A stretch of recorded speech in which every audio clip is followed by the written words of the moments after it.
Hi, I'm Paul Tyler, and welcome to another episode of That Annuity Show. Ramsey, how are you this morning? Always good to be here, Paul. Yeah, cold, crisp morning here in New York City, but it will warm up, and as spring is kind of approaching, I think it's great. We've actually got another returning guest who has been a very great addition to our show in prior episodes. Ramsey, do you want to do the intro? Absolutely. So we're delighted to have Rita Cheng, the founder and CEO of Blue Ocean Global Wealth, return to the show. Rita is really a fantastic thought leader in the financial planning space. And interestingly, she said, as we were just about to hit the record button, that the most important thing for her is her CFP badge and her commitment to financial planning. And that shows in so many ways, particularly in her appearances on podcasts, on TV shows, and very importantly in her writing. And in fact, we're lucky for two reasons today. One, Rita's coming to us live from Dartmouth, so we want to hear a little bit about what brought you to Dartmouth. And then we're also very blessed because Rita just published a new paper today, and so we're very excited to hear about that. So with that, I will hand it over to you, Rita. Well, thank you so much for being here and having me here. I'm really excited to be able to participate. I am in Hanover, New Hampshire. I'm at the Tuck School of Business at Dartmouth. So why am I here? You know that I am committed to financial planning, and I was awarded a scholarship to attend this special executive ed program at Tuck for WBEs and MBEs. I'll explain what those are. WBE is a woman business enterprise, and an MBE is a minority business enterprise. This is a special program exclusively dedicated to the needs of women business enterprise and minority business enterprise to grow diverse, sustainable businesses. So that's why I'm here. Our cohort is actually the first live cohort since 2019. That's exciting. That is. I'm just curious. What are your fellow attendees? What are they looking for? What are the biggest challenges that they see in taking their practices or the businesses to the next level? So what's interesting, I have been a very good student. To be honest, we weren't sure if this is going to be live or virtual. Right now, my colleagues are studying accounting. And many of them are concerned about, they've survived the pandemic, but what's next? What I really love about this program is many of us said, the content really isn't new, but it's the professors, it's the connections and conversations that are happening. Just an example, I'm from Maryland, and Maryland is a center for biotech. There is somebody in my class that has many patents for an amazing product that he has invented that helps, it's glue, it's plant-based. And so not only is it good for the environment, but it's also good for us. And he is looking to expand manufacturing. So these connections that we're able to provide one another to grow and support our businesses, that's what's so incredible. So I would say, to answer your question, people want to know, all right, what can we do to thrive now that, it's fair to say, hopefully the worst is behind us with the pandemic. We certainly do. So tell us about the article that literally just dropped this morning, Wednesday, April 27th, when we're recording. You've covered so many issues, including the sandwich generation the last time you were on. Tell us about your latest publication. So as you mentioned, I am very passionate about financial planning. I am a certified financial planner, and I serve as CFP board ambassador. It is a volunteer position, and in that role, my job is to educate the public, media, and policymakers about the benefits of financial planning. So one of my mandates is to create meaningful and engaging content. Your content can be engaging, but it may not be meaningful. And your content can be educational and meaningful, but it may not be engaging. So that is my mandate. And so today's blog post is about caring for a loved one with a disability. And I really speak from the heart because you know that my dad was very sick. My dad was actually diagnosed with Parkinson's disease. And while we never planned for dad to get sick, we were prepared. And yes, my daddy passed away about 6 years ago. And what I can tell you is, of course, my mom misses him, but my dad would not want it any other way. He would not want to see my mom struggling and just trying to survive in retirement. So that's what that article is about. Like what you can do as a caregiver to make sure that you are providing financial caregiving. So caring for a loved one with making sure that your financial situation does not have to suffer as much. Well, so who are the players there? Like as you do that, there's the prodigal son or daughter, right? Who's the trusted sort of internal financial advisor, but will also probably need assistance from other sources of expertise. Like not everybody's lucky enough to have a CFP as their daughter. So how should folks that don't have all that expertise figure out like how to build a team to provide that level of support you have in mind? So absolutely. I love what you said about a team. I like to say caregiving village because it really does take a village. So I would say the first thing to do is to engage in these courageous conversations. I know they're not pleasant and you don't want to just bombard your folks. It's really important to nudge them and hold their hand along the way. In other words, you need to engage in these courageous conversations in a way that is empathetic and respectful. So that's the first one. Then we talked about caregiving village. Make sure that you talk to your siblings. Make sure you talk to your parents. Ask them just some open-ended questions. And if you're like, my God, that is so scary, I don't even know where to start. You can use a life event. So my parents were so excited. I gave birth to their first granddaughter and their first grandson. And I know how special that was. And for those, I mentioned this a little bit, might be a little bit of a repeat. Asians, we're good at guilt, that Confucian guilt. So that's what worked for me. And my mom is Irish Catholic. So, I learned to just lay it on thick, that Irish Catholic guilt and the Confucian guilt. You need to read it, that's not really relevant. I'm not Asian, I'm not Irish Catholic. That just happened to work for me, that life event. I'm like, I know how much you love your grandbabies. But, I'm building my career. I'm caring for them. Of course, I'm always going to take care of you. I don't want to put you in a nursing home because I don't think that's what you want. And then my parents like, yeah, that's for old folks. And that's when you get like their energy and they'll tell you, and if they don't tell you, you can ask, say, hey, if something were to happen to you, what kind of care do you want to get? Where do you want to get? And who do you want to provide it? And it's really important that if your parents think that you're going to provide the care, you better know about that today so you can make plans.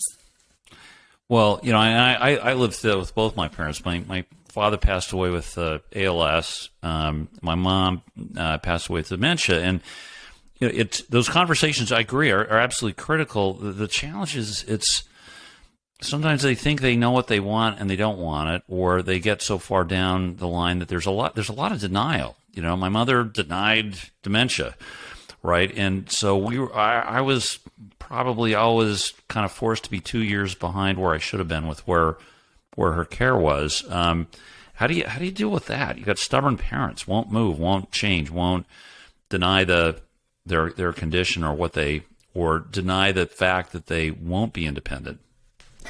So, denial, no one wants to think that they're going to be like that. In fact, this is also related to like an insurance conversation. People like, if that happens to me, that's not worth living, just shoot me. That's not really constructive.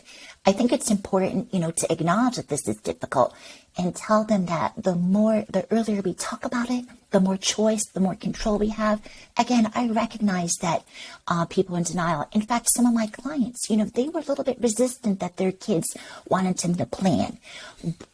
I came along, so having an unbiased third party who doesn't really have an emotional attachment can really help facilitate that conversation. but you're 100% right. Our parents are independent, and sometimes they are feisty and stubborn. Like, I think about my grandmother being in assisted living at 88 and saying, I don't want to be here. There's a bunch of old people here. And she literally walked out. That wasn't a good fit because a lot of people there had cognitive issues. My grandmother was just like weak. So we had to find a better solution for her, and we did. But you're right, it's not easy. A lot of times people don't want to admit, and then we find ourselves behind. But I think if we can tell them, hey, the more proactive we can be, the more choice, because I don't want to have to decide this for you. Not because I'm mean. I want to respect and honor your wishes, and I don't know what they are. So, as we proceed through this conversation, something that is very striking is that we haven't really talked about any products. We haven't talked about like the first number, and so it highlights two things. One is that as a business, sometimes we tend to lead with those things first, which is probably as often as not, more often than not, a mistake. The second one is, given that we properly acknowledge, and we had Steve Vernon on from the Stanford Longevity Center recently as well. This is something we talked about with him as well. That as much as anything else, this is an emotional conversation. Tell me, like, from your perspective, whether in the shoes of an advisor or in the shoes of one of these younger family members trying to sort of help the process, what sort of expectation should be the ratio of time spent on these sort of emotional, qualitative, and very important issues versus kind of the financial solution? Is it 50-50? Is it 20-30? What is your, how do you manage people's expectations and help them? The CFPs, sorry, this is turning into a long question, but the CFPs that you're advising and inspiring, like, how do you set their expectations and how much of this they should be prepared to do prior to dropping a financial plan in front of somebody? Well, I would say first, it's the open-ended questions. And if you're like, man, this is really awkward, I can't ask those questions, I don't want to offend the client, I totally get it. This is what I say, and I think this is going to be really helpful. Yeah. I said this to my parents, you can say this to your clients. So, I only work with clients in a financial planning relationship. I'm going to need your assets, your liabilities, your income, and your expenses to be able to develop a financial plan that reflects your unique personal and financial circumstances. I know it's a lot of information, and I don't expect you to get every single item right the first time, but the more I know, the more I can help you. And if I ask you something, I want to help you, and I do not want to offend you. I have never, and this is the benefit of getting older, I've been doing this 22 years, and I have never had a client walk out and say, no, not doing that. Because the way you ask the questions, people know I genuinely care. So I would say gathering the data. Then, instead of scaring people with the numbers, just present the financial plan. I have to tell you, my dad got his master's in applied mathematics. I'm like laughing so hard because growing up, sometimes I'd be scared to ask my dad a question because he'd make me like calculate it by hand. I wasn't even allowed to use the calculator. But I'm saying that because he is very rational and logical. He knows all about the numbers. And I know I threw a little bit of confusion guilt his way. I'm like, Dad, how do you expect me to earn a living, take care of you, make sure my kid's good at getting shit? That's a tall order. And so emotions first, but then having the numbers and finding out. I think what can be really scary is if you look up the zip code and you say, do you know, Mr. and Mrs. Client, it costs $12,000 a month for care. It probably does. Or maybe now that $12,000 is $16,000. Scaring them with the number is not really constructive. Yes, you need numbers, but people don't make decisions based on numbers. They're based on emotions. So I think doing that financial plan will allow you as the advisor to know, how much can that client absorb? How much can he, she, they self-insure? And then that's when you, as you're developing the financial plan, you're asking them, how, in retirement, how much would you like to set aside for travel, right? You put that as a line item. And I think that can be really helpful, which is a good segue. So, inflation is real. Even before people in the government, the Bureau of Labor Statistics and Department of Commerce made all these announcements, inflation is real and certain things are inflating at a faster rate. And it's important that we're developing these financial plans that we account for everything. When I mean everything, market risk, sequence of returns risk, frailty risk, interest rate risk, inflation risk, long-term care risk. That's a lot of risk, Rita. It is. And that's why we're doing planning. And I think when you speak like that, people know that you're not really trying to sell them anything. You just want them to come to a conversation and listen.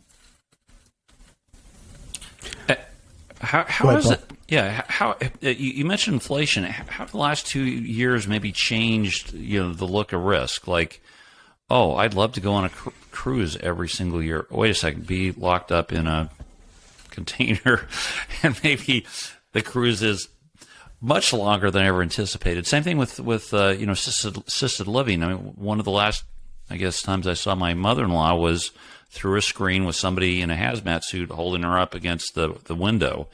Has this changed, people's perception of risk or the way they're looking at what their preferred caregiving arrangements are? Or do you think we're really just going to kind of move along and we're going to look at the pandemic as an aberration?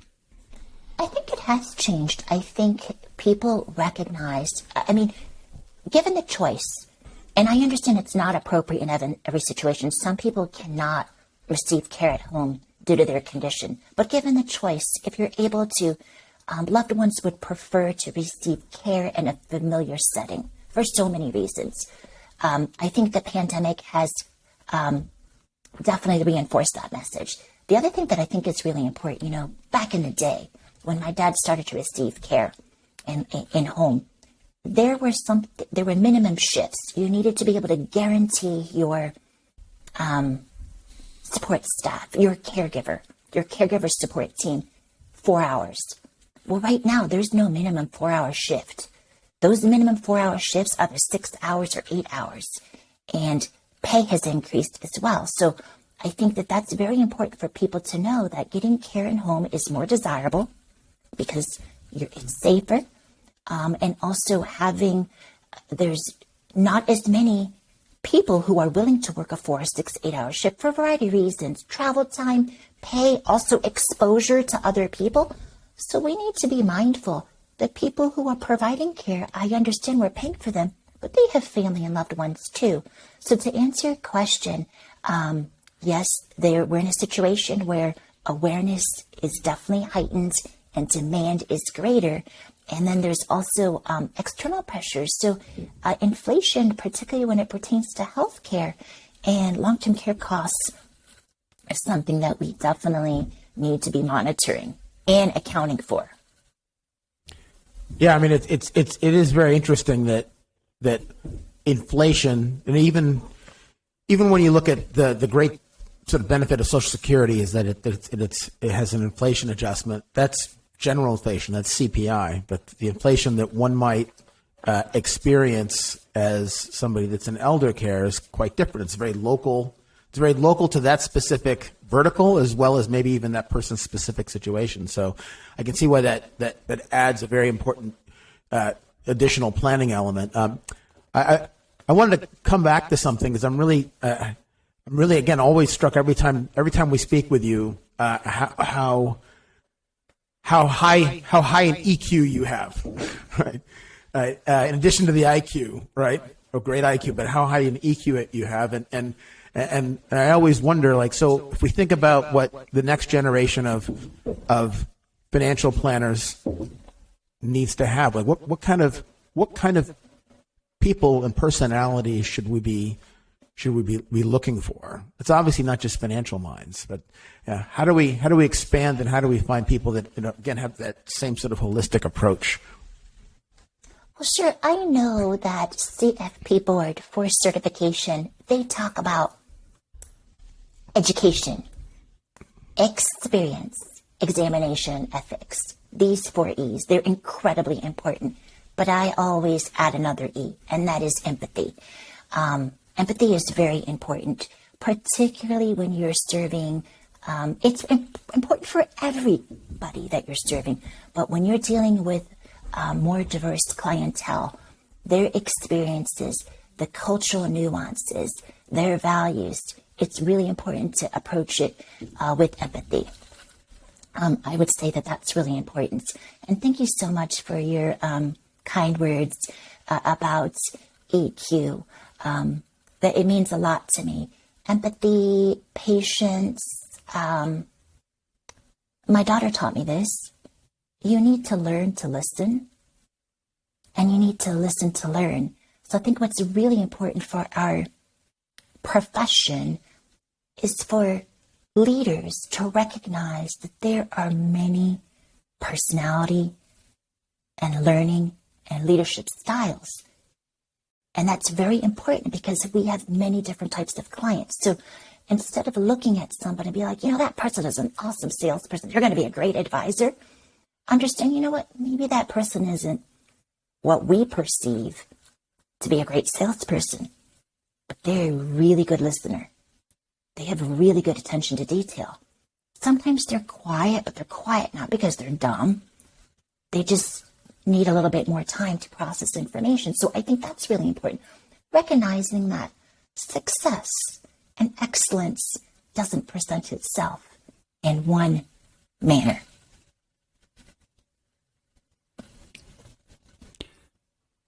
Well, it's interesting. I do think, having spent time with a lot of different advisors and a lot of different clients, there's so much. What I love most about this profession is there is so much room for different personalities to find their own way and their own set of clients that respond best to their style and their fit. And but listening's critical. Listening. Ramsey, we never can listen enough.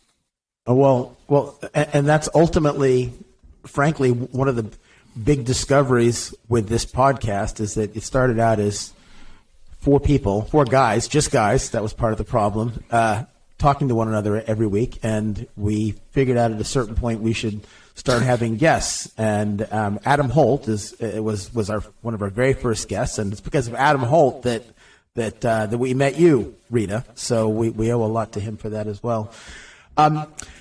So tell us a little bit more about the other element of the sandwich. So one of the things you talked about was we talked about dealing with our predecessors, if you will, our parents and grandparents. And so let's talk about how we mesh that along with looking after our kids as well. And you've had some recent success stories that you shared with us. So being sandwiched, yes, there's one part of the sandwich which is our aging relatives, but then the other part of the sandwich would be our children. Or maybe we care for extended family, nieces, nephews, godchildren. So I want to be mindful of that.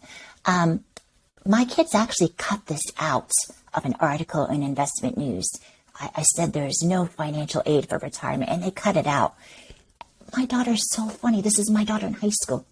Not only did she cut it out, she laminated it and gave it to me as a bookmark. She said, Mom, this is such a good quote. I'm like putting it on T-shirts. I'm like, no, please don't do that. I wasn't thinking about compliance, but I don't want to walk around wearing something that I said. Point well taken. But point well taken. So it's really important that we give our children and young people who depend on us what they need to be successful. And so here's my success story. First, don't let your major define your career, right? I think it's really important to teach our kids this. And we also talk about fit. I think that I've actually changed the language. Instead of saying safety school, it makes it seem like people set a target school. What school would you be comfortable attending? That's for the student. And what school would be comfortable for your family? That's target from academics and finances. So here's my success story. My son, he conferred his degrees during the pandemic. It was a difficult time. His internship was canceled. So he conferred his first degree in applied mathematics and the second degree in bioengineering.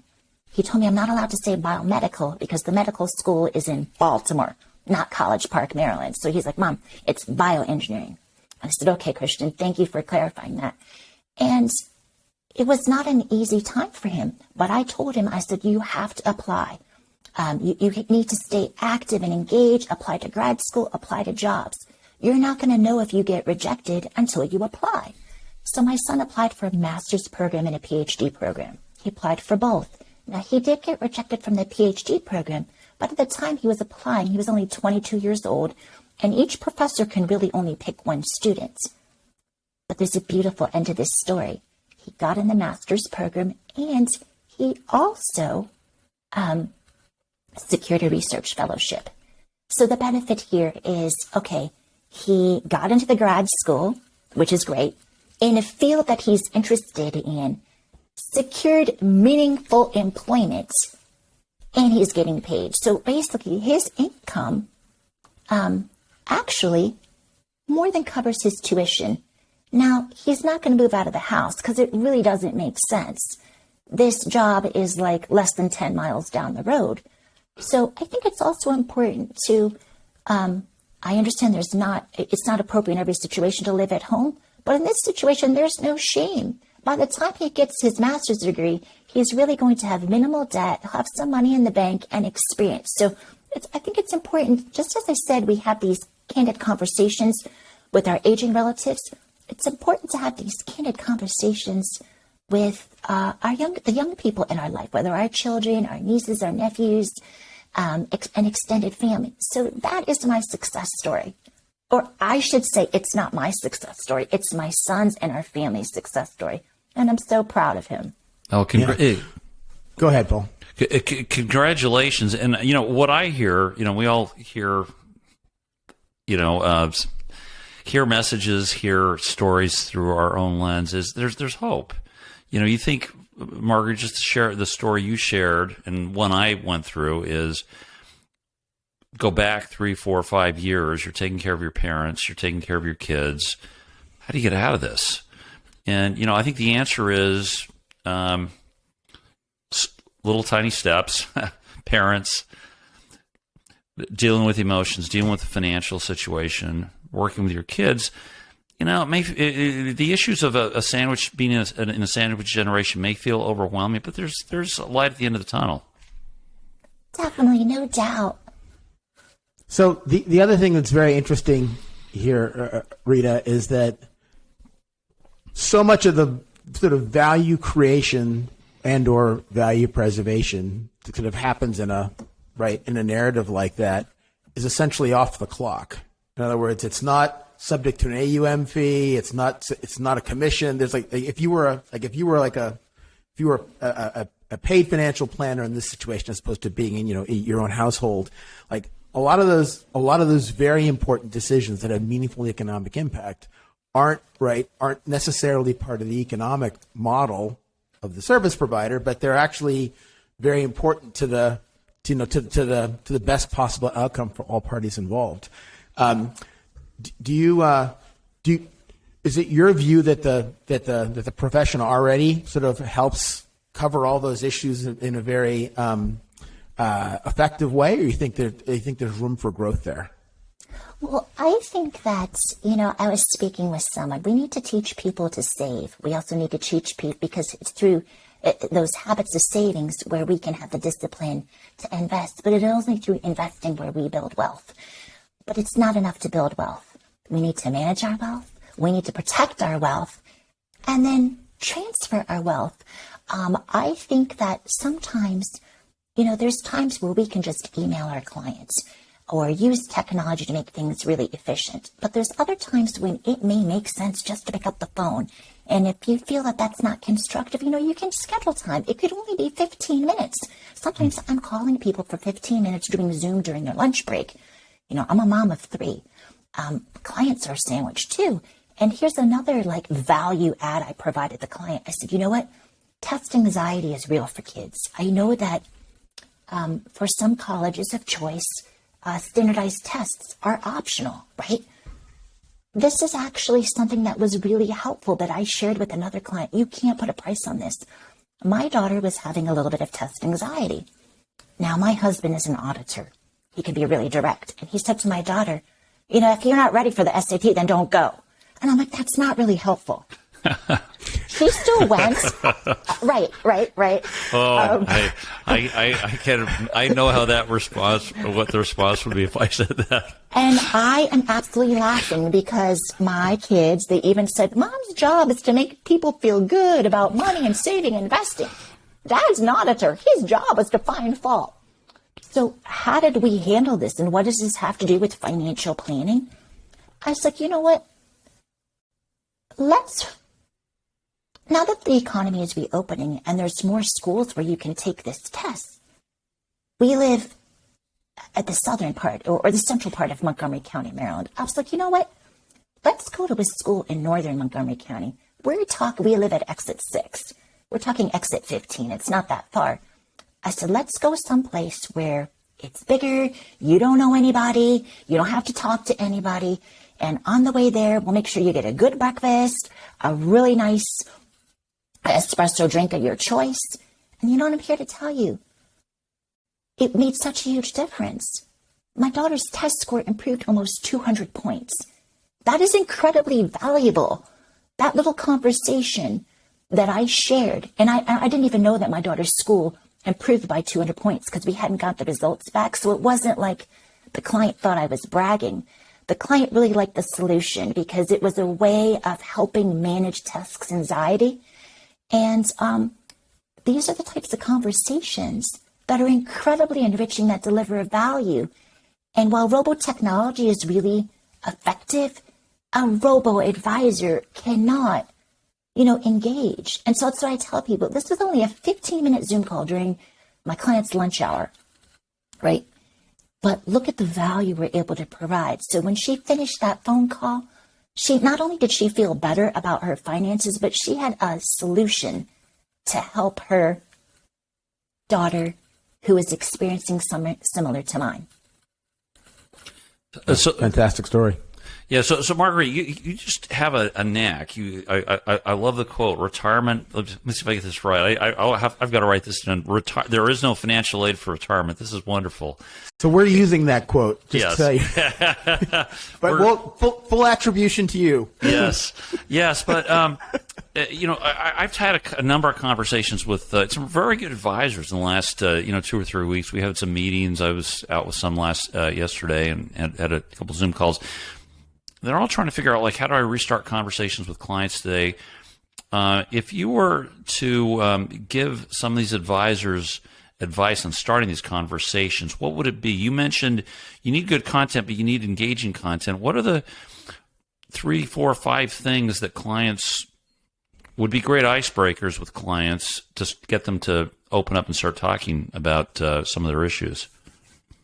Sure. So if they are school-age children, right, meaning, under 18, right? I'm going to put all kids under 18. I know they have different needs, ask them, how they're doing, how their kids are adjusting, how, like open-ended, and they'll tell you. If it is like,